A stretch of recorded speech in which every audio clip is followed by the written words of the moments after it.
So, good morning, all of you. Today we will discuss a new topic, color coding of register. It is important topic for board point of view. So, what is the meaning of color coding of register? So, in commercially we use two type of register. Commercially, commercially we commercially two type of register. Two types of register. First one is known as alloy register. Alloy register. इसकी खासियत क्या है? alloy register की खासियत क्या है कि its resistivity is independent of temperature. Its resistivity alloy register की जो resistivity है वो टेम्परेचर के इंडिपेंडेंट होती है। और ये जो एलॉय रजिस्टर जो बने होते हैं वो मेनली नाइट्रोन के बने होंगे, नाइट्रोन का। दूसरा मैग्नीन, मैग्नीन के बने होंगे, केमिकल पैटर्न बन सकते हैं,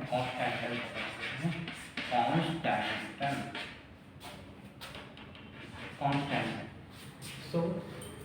सो एलॉय रजिस्टर की जो रजिस्टिविटी होती है, resistivity are practically resistivity are nearly independent of temperature. So if resistivity is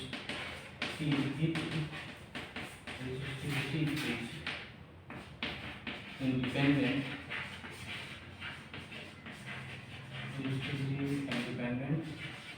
of temperature, मतलब टेम्परेचर को इंक्रीज या डिक्रीज कीजिए, टेम्परेचर को इंक्रीज या डिक्रीज करेंगे तो इसकी रजिस्टिविटी मतलब फिक्स होगी। और जब रजिस्टिविटी फिक्स होगी मतलब उसका रेजिस्टेंस फिक्स होगा, और रेजिस्टेंस फिक्स होगा तो हम लोग उसको जैसा है वैसे में इसको यूज कर सकते हैं।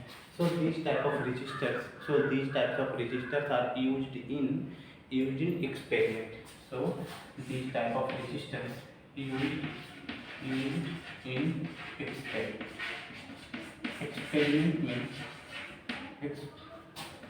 एक्सपेरिमेंट में इसको हम लोग यूज करते हैं, इसको सिर्फ एक्सपेरिमेंट में यूज करते हैं।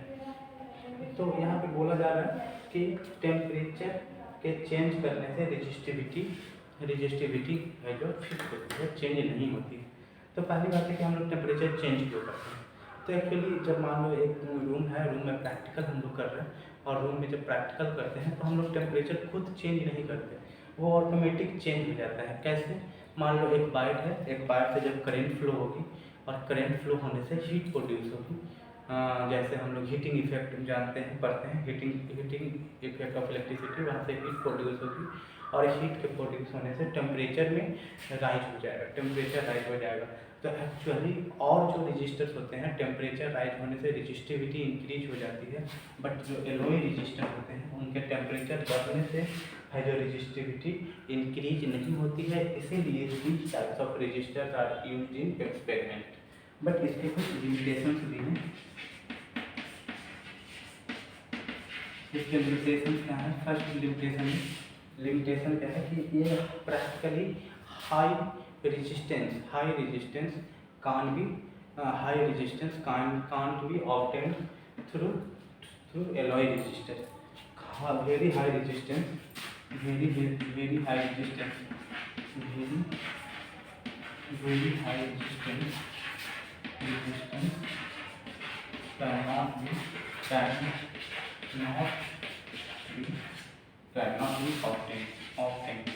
cannot be obtained। तो बहुत हाई रेजिस्टेंस होता है, वेरी हाई रेजिस्टेंस हम लोग इसको इंक्रीज नहीं कर सकते हैं। लेकिन जैसा हमें पता है कि जब हम लोग लेंथ को इंक्रीज करते हैं, लेंथ के इंक्रीज होने से रेजिस्टेंस इंक्रीज होता है, तो हम लोग वेरी हाई रेजिस्टेंस ऑब्टेन कर सकते हैं, लेकिन उसके लिए लेंथ काफ़ी ज़्यादा लेना होगा। और काफ़ी ज़्यादा लेंथ जब हम लोग यूज करेंगे तो वो कॉस्टली भी हो जाएगा, उसको मेंटेन करना भी हम लोग के लिए पॉसिबल नहीं है। तो very high resistance can't be obtained through alloy register. तो हाई रेजिस्टेंस ऑब्टेन करने के लिए और हम लोग कौन सा रजिस्टर, तो ये हो गया first one is alloy register. तो इसके बाद सेकंड आता है, second is known as carbon register, second is known as carbon register. देखिए इसको लिख लेने के बाद हम लोग आएंगे कार्बन रजिस्टर पे। Second one is known as carbon register, carbon register, carbon register.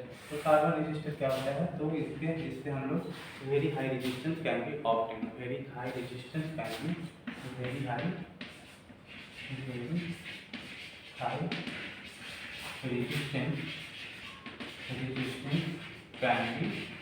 Can be obtain, can be obtain, very high resistance can be obtained, very high resistance can be obtained। और इसकी second जो खासियत है कि it is compact in size, it is compact in size, it's means कि बहुत कम, बहुत छोटे से साइज में इसको बना दिया जाता है। So it is compact, very compact in size, compact in size. ये इतने छोटे होते हैं, ये इतने छोटे होते हैं, it's so small so that we can't write anything at that register. It is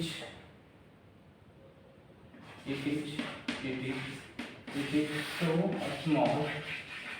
small so we can't write anything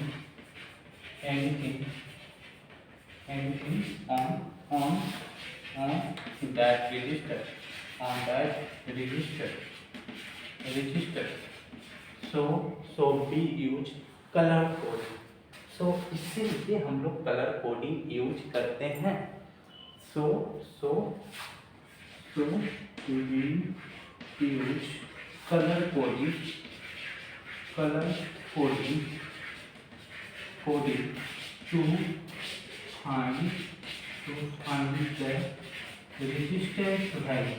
to find the resistance value of a resistance value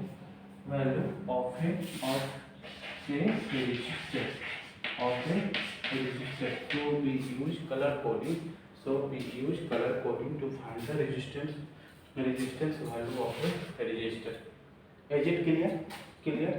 So अब हम लोग कलर कोडिंग हम लोग क्यों use करते हैं मैंने ये बता दिया, और किस तरह के होते हैं, किस तरह के रजिस्टर होते हैं मैं आपको थोड़ा दिखाता हूँ। इस तरह के रजिस्टर होते हैं, इतने स्मॉल रजिस्टर होते हैं।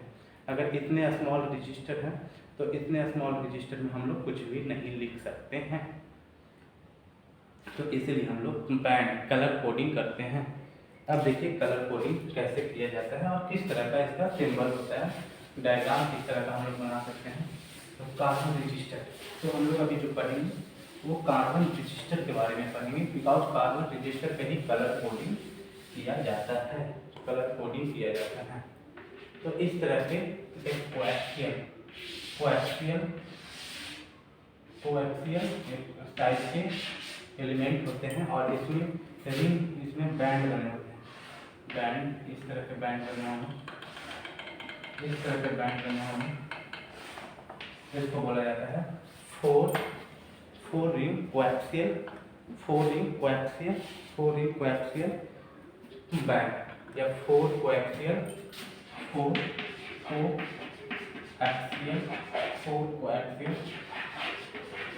कलर बैंड जिसको हम लोग बोल सकते हैं। तो यहाँ पे जो बैंड है जो वो कलर डिफरेंट कलर के होते हैं, डिफरेंट कलर के बैंड होते हैं। और बैंड को यहाँ पे एनसीईआरटी अगर आप लोग देखेंगे तो उसको रिंग भी बोला जाता है, तो फोर कोएक्सियल कलर बैंड और ring, four coaxial colour band and ring. So जो first and second they gives numerical value, first and second gives numerical value, first and second band gives numerical value of the resistor, third one gives magnitude, third one gives its numerical value is known as magnitude, third one gives multiply, multiplier, third one is multiplier. So numerical value होगा, third one is multiplier and fourth one is tolerance. Tolerance मतलब होता है fluctuation कितने का हो रहा है, मतलब ये अगर मिडिल पॉइंट है तो इससे कितना आगे जा सकता है, कितने पीछे जा सकता है, that is known as tolerance. तो इसको हम लोग और क्या बोलते हैं, फ्लक्चुएशन। इसको हम लोग फ्लक्चुएशन बोलेंगे। मल्टीप्लायर है मतलब order of the magnitude. Multiplier का मतलब होता है ऑर्डर ऑफ द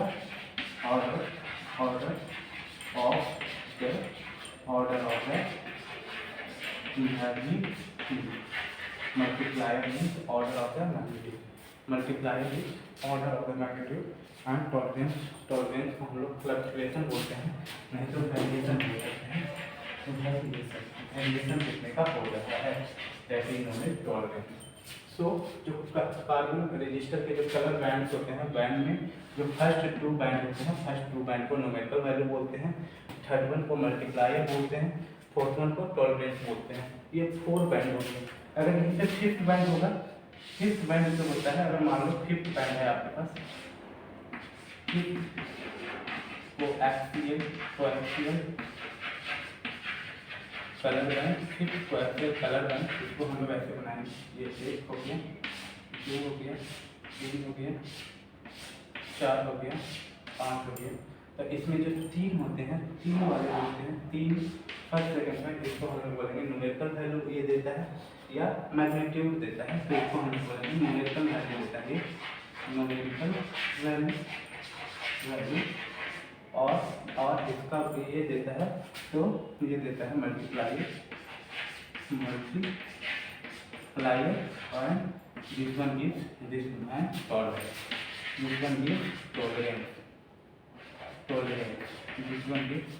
टॉलरेंस। अब हम लोग देखेंगे कि जो कलर होते हैं, कलर का अपना अपना एक वैल्यू होता है, स्पेसिफिक वैल्यू होता है, और वो चार्ट हमें याद रखना पड़ेगा। और जब हम लोग चार्ट याद रखेंगे तो चार्ट के थ्रू हम लोग इसको इजीली बना सकते हैं, एक चार्ट के थ्रू इसको हम लोग इजीली बना सकते हैं। तो अब हम लोग आते हैं उस चार्ट पे आते हैं, वो चार्ट क्या है उसको याद रखेंगे, और बस बहुत ही सिंपल सा है, चार्ट को याद रखेंगे। तो देखिए मैं चार्ट को ड्रॉ करता हूँ, आप लोग भी मेरे साथ ड्रॉ कर लीजिए, फिर उसको याद कर लेंगे।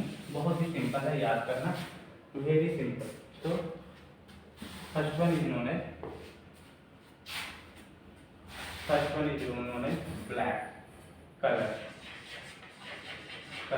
तो first colour is known as black, brown, red, orange, then yellow,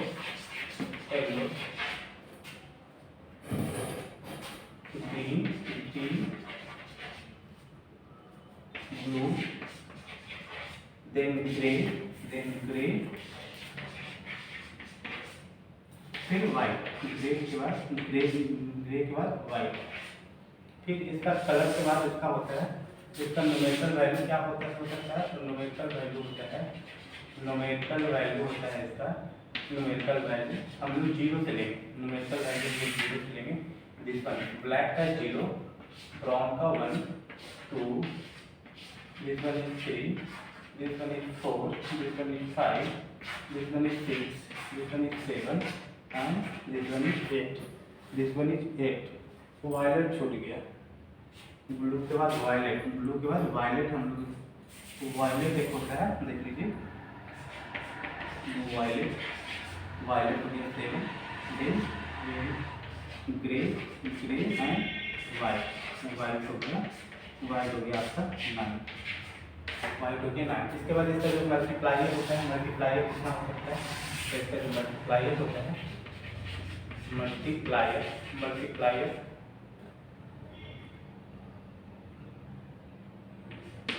multiplier इसका हो जाएगा, तो ये हो जाएगा 10 to power 0, this one is 10 to power 1, इसका multiplier 10 to power 2, this one is 10 to power 3, this one is 10 to power 4, this one is 10 to power 5, 10 to power 6, 10 to power 7, 10 power 8, 10 power 8, 10 power 9। इसके बाद इसमें tolerance भी होते हैं, tolerance होते हैं, कुछ टॉलरेंस इसके भी होते हैं टॉलरेंस। और मेनली जो टॉलरेंस होता है वो होता है सिल्वर, गोल्ड का 5%, गोल्ड का 5%, सिल्वर कलर का 10% और नो कलर का होता है, नो कलर का होता है 20%। तो ये होता है आपका 5%, ये होता है 10% एंड दिस वन इज 20%। इसमें भी कुछ का होता है लेकिन बहुत कम होता है, तो उसको याद रखना जरूरी नहीं है, फिर भी मैं लिख देता हूँ। तो ब्राउन का होता है 1%, ब्राउन का हो जाता है 1%, दिस वन इज 2%, ब्राउन के बाद रेड का हो गया 2% एंड ग्रीन का होता है 0.5%, 0.5% ग्रीन का। उसके बाद ग्रीन के बाद ब्लू हो जाएगा 0.25, इसको हम लोग यूज नहीं करेंगे 0.25। फिर वायलेट का हो गया 1%, 0.1%, वायलेट का हो गया 0.1% एंड ग्रे का हो गया 0.05%। ये बहुत ही स्लो वैल्यू है, बहुत ही लेस वैल्यू है, तो इसको हम लोग निगलेक्ट कर देंगे। अब हम लोग बस आपको ये टेबल याद रखना है, ये टेबल अगर याद रखेंगे तो सबसे ज़्यादा दिक्कत होती है इस कलर को याद करने में। तो इसके लिए एक सिंपल सा ट्रिक बोला गया है, तो वो है, इसको ऐसे याद रखेंगे, बी रोय ग्रेट ब्रिटेन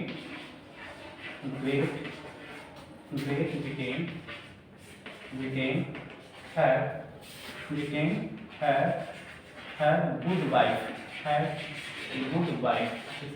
इसको हम लोग याद कर सकते हैं यहाँ।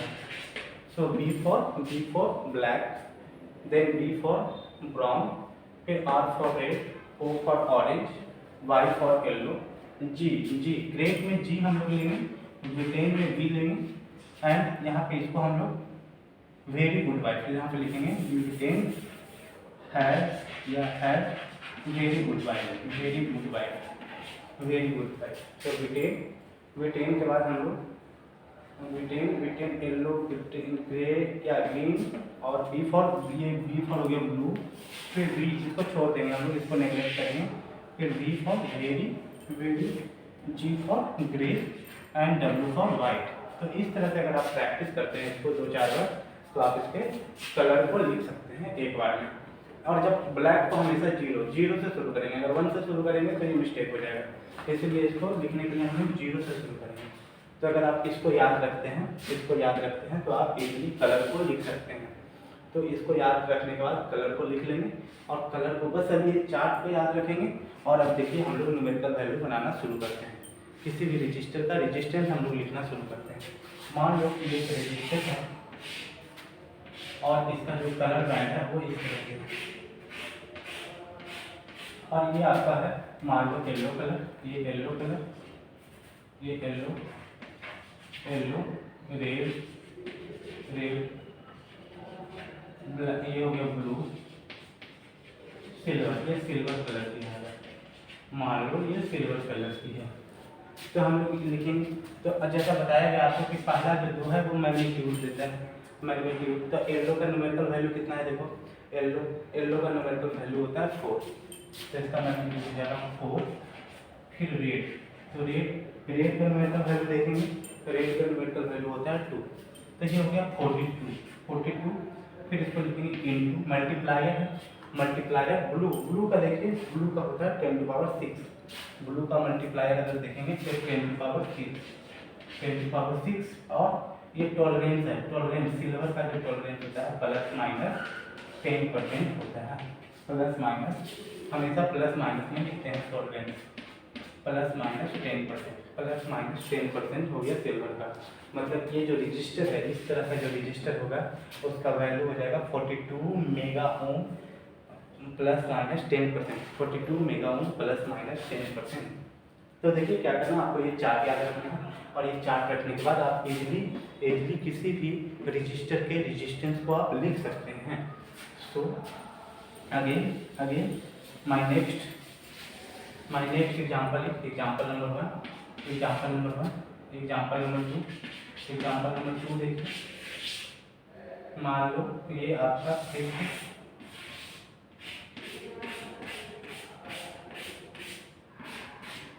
इसको ले लीजिए आप ऑरेंज, ऑरेंज ग्रे, ऑरेंज, और ये ऑरेंज कलर का है, ऑरेंज ग्रे कलर का है, वायलेट कलर का है, वायलेट कलर का है एंड वायलेट कलर का है एंड ये गोल्ड है, गोल्ड है। तो आपको याद रखना पड़ेगा ऑरेंज, ऑरेंज का नंबर देख लीजिए, ऑरेंज का न्यूमेरिकल वैल्यू होता है 3, ग्रे, ग्रे का न्यूमेरिकल वैल्यू होता है 8 इंटू वायलेट, वायलेट का होता है numerical value 10 power 7, 10 power 7 plus minus gold हो गया 5%, इतना ओम प्लस माइनस 5%। सो मतलब देखिए 10 पावर 7 के रेंज में हम लोग रेजिस्टेंस इससे हम लोग ऑब्टेन कर पा रहे हैं, 10 पावर 7 के रेंज में इससे हम लोग रेजिस्टेंस ऑब्टेन कर रहे हैं। So practically high resistance can be obtain through carbon register. ये कार्बन रेजिस्टर है तो हम लोग very high amount of resistance यहाँ से ऑब्टेन कर सकते हैं। Example number 2 is it clear. अब एग्जाम्पल नंबर 3 आप लोग मुझे हेल्प करेंगे, आप लोग मुझे बताएंगे कि कैसे सही है या गलत। तो फिर से मैं एक एग्जाम्पल ले रहा हूँ, देखिए, और इसमें कलर ले लीजिए, ब्राउन, फर्स्ट कलर ले लेता हूँ ब्राउन, इसको ग्रे, वाइट, इसको ले लेते हैं वाइट, और इसको ले लेते हैं नो कलर। ये नो कलर अगर लेते हैं तो ब्राउन का देख लीजिए नंबर न्यूमेरिकल वैल्यू होता है 1, तो इसका वैल्यू हो जाएगा 1। फिर ग्रे का न्यूमेरिकल वैल्यू होता है 8,